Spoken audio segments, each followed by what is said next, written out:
कर्म फलदाता भगवान शनि। क्या शनि जीवन में सिर्फ रुकावट लाने के लिए होते हैं? क्या शनि जीवन में सिर्फ दुख और दर्द देने के लिए होते हैं? जब जीवन बार बार ठहरने लगे, समय हाथ से फिसलता हुआ नजर आए और हर दिशा से सिर्फ और सिर्फ रुकावट नजर आए, तो समझ लेना कि आपका शनि की दशा में कदम पड़ चुका है। लेकिन क्या शनि की दशा से डरना इतना जरूरी है या उसे समझने की जरूरत है? शनि को दुखों का, कष्टों का, डिले का कारक कहा जाता है, लेकिन इसके साथ समझने की जरूरत ये है कि ये कभी डिनाई नहीं करते किसी भी चीज के लिए। डिले हो सकता है, डिनाई नहीं है।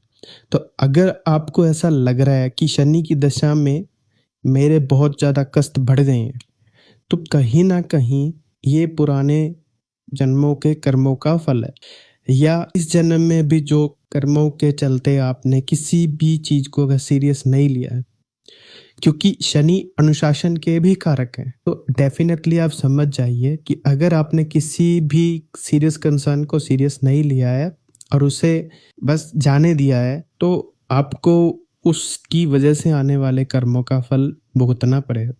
शनि देव धैर्य और परिश्रम के देवता कहे जाते हैं। शनि जिसका जितना मजबूत होता है वो इंसान उतना ही धैर्यवान होता है। जितना शनि की डिग्री आपकी कुंडली में हाई होगी, अगर वो आपके आत्मकारक ग्रह हैं, तो आप उस इंसान को देख के क्लियरली समझ जाएंगे कि उसमें कितनी कामनेस है, कितना मेहनती वो इंसान है, कितना वो इंसान अनुशासन प्रिय है, न्याय प्रिय रहेगा वो इंसान।